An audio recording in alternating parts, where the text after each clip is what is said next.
Hello. I was kinda interested in this section of SolidWorks we get here in SolidWorks adds in the SolidWorks simulation where we study the stresses and strains induced in the material when we apply the forces or pressure on the parts or the different shape of the materials. It works in the similar way what we studied earlier in our college times in textbooks uh, of engineering. And although there are so many videos available online on YouTube about SolidWorks simulation, the one is the YouTube channel which is Go Engineers, where you can see mostly all the SolidWorks simulation videos. And for this, to start the SolidWorks simulation, we have to click on there, and then the tab will appear here, the SolidWorks simulation, and then we goes here in the new study tab and then select the new studies, and here we can see the different studies options available here. The static studies is for the static loads and the frequency when the loads in the terms of frequencies hertz we takes, and the topology studies is where we can remove the materials. It works on the basis of stress lines of force and see where is the less stresses and strain that the topology study and the design studies removes the materials from those areas, and we can see uh, where is the material required and where we can remove the unnecessary material from our designs. Then thermal is the thermal study, the transfers of temperatures from the one surface to another surface, and the um, expansions according to the temperatures of the materials, and the thermal coefficient we take into considerations when we talk about the thermal studies. Buckling is for the buckling of columns, and the fatigue studies is the when we repeats the loads or stresses again and again on the part, the stresses removes and the status comes repeatedly loading, we can say. And the in this fatigue study, we talk about the endurance limit and the surface Phillips factors and the stress concentrations. And then non-linear and linear dynamic studies are the this non-linear studies. We see this stress and strain graph, and this straight line, the slope between the stress and strain before the yield or stress, yield tensile strength of the material. The study just before this tensile strength of the material.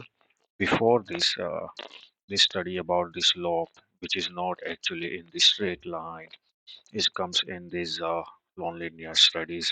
And then we have these ropes test and pressure vessel designs.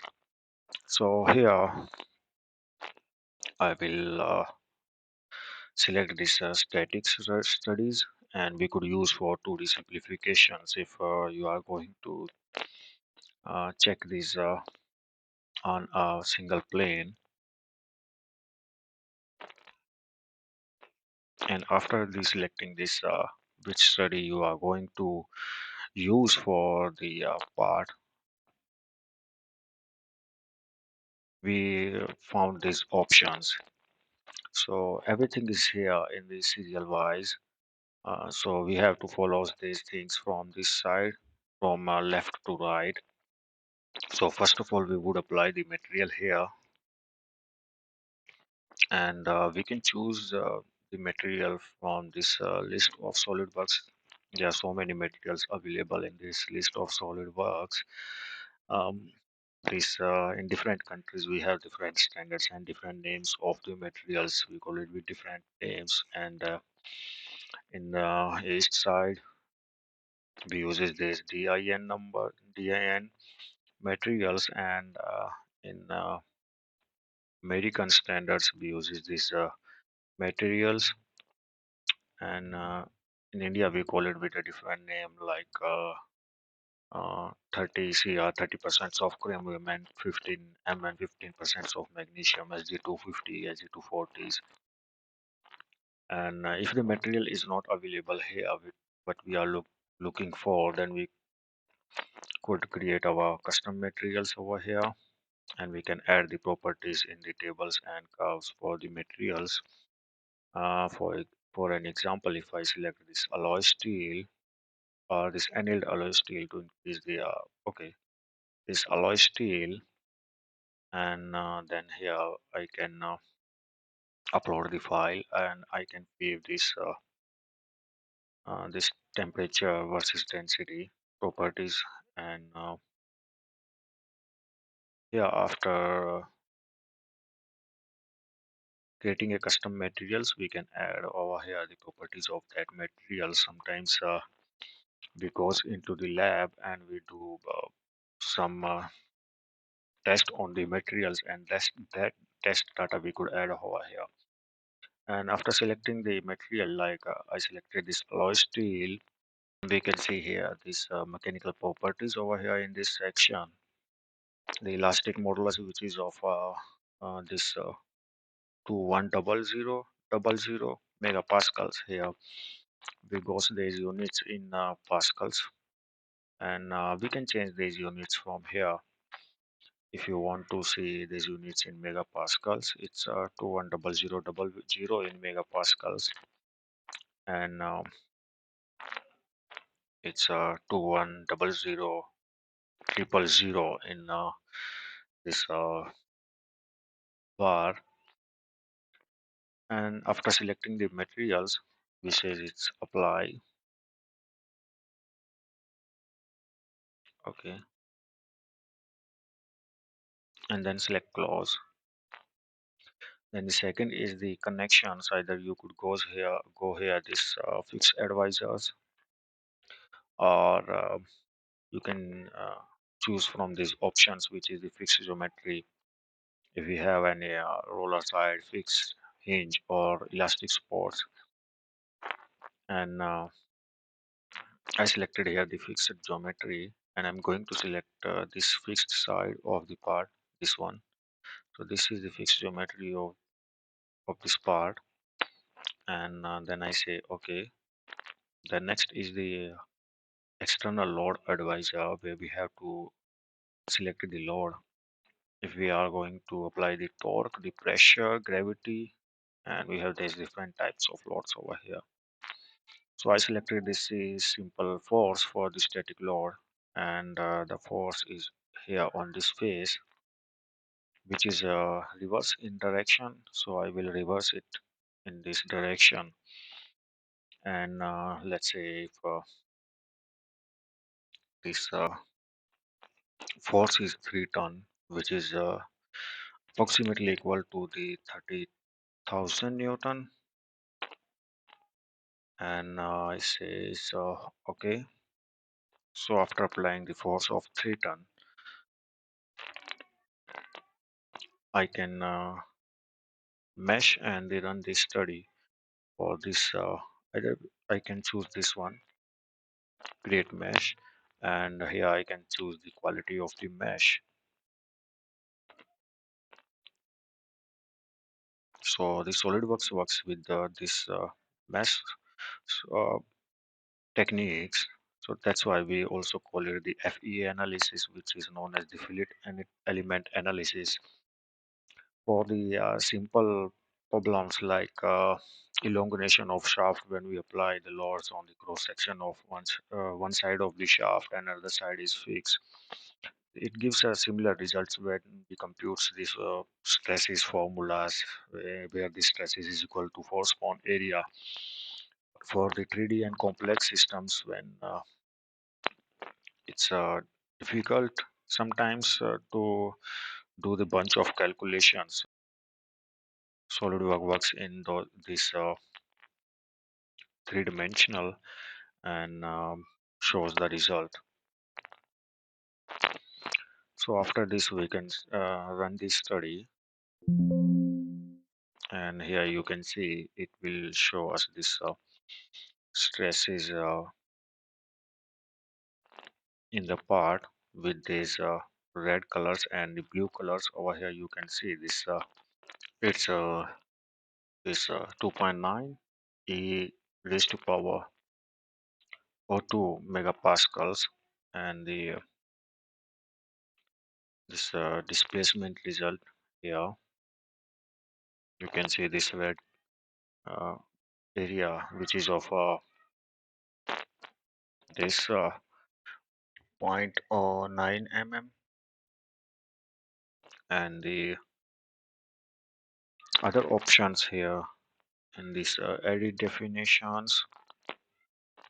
So SolidWorks shows us this study these results on the basis of one mesh theory, and one mesh stress theories is good for the ductile materials. And here we can change these theories.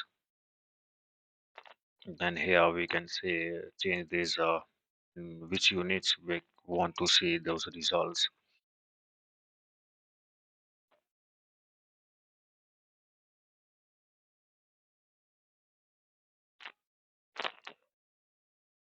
And here in this displacement, in this chart option,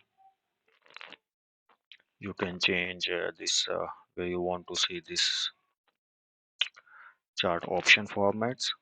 And in the settings we have these colors that we can change.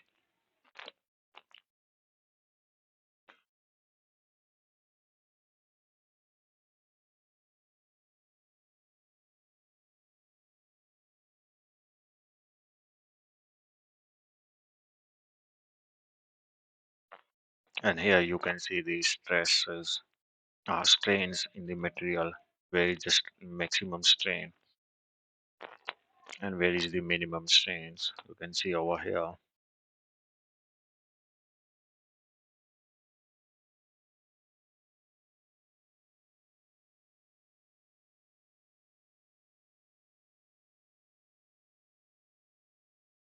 Then to check the stresses on these individual parts, we have these options in these stresses. The probe option. After selecting the probe, just select this area where you want to check these stresses and the locations of those nodes. So if I say I selected those so many nodes, and from here I can generate the graph. I can see where is the maximum stresses and how the stresses are going increases and decreasing in those nodes. And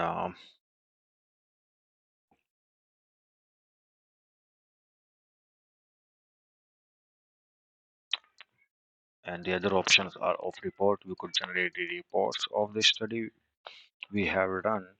And if I say this report, okay, it will start preparing these reports for this static study with all the information that we have done in this study.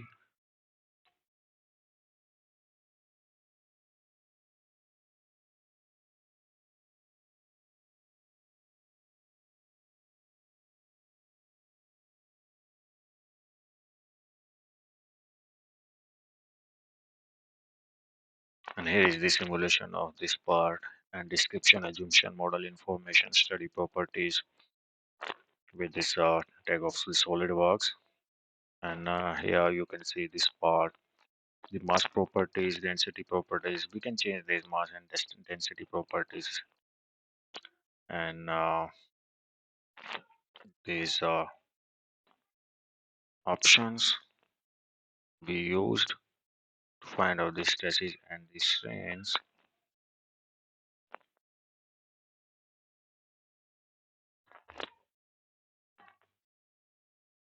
And after the static studies or the stresses and the strain study, we could go for this topology section. So for this, select this new study and go in the topology study. Select OK, and again we have to tell the this uh, fixture advisor. I say fixed geometry means the here that side, this one, and the force and external load force is this side. In reverse direction, which is of 3 ton.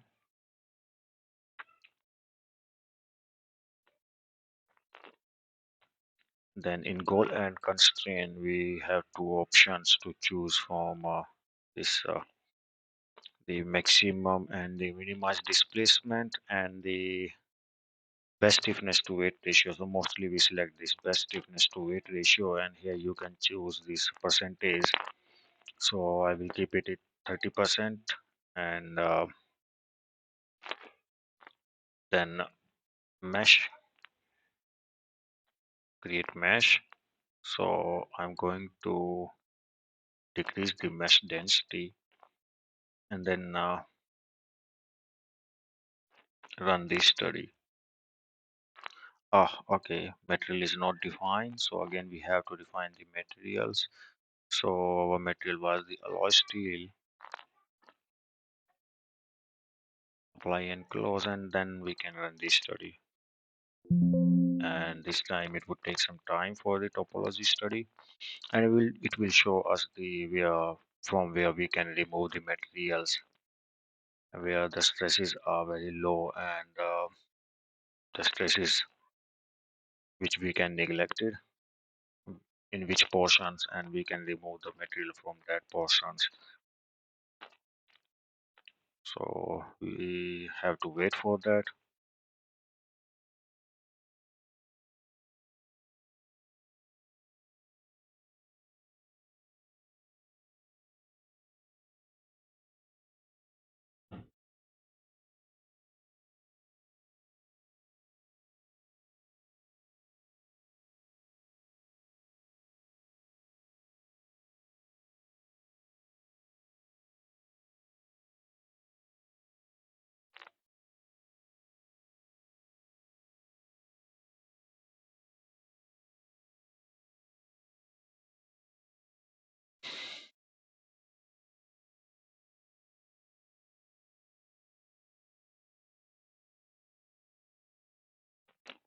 And here is the result of the topology study, and it's showing us that from where we can remove the material, the stresses are not high in this region over here, and in this side. Here you can see these colors. According to these colors, we have to keep those materials. We have to keep this yellow materials on this area, so that this shape or this material can hold this force when we apply this force on this side. And this blue color is the area that we can remove.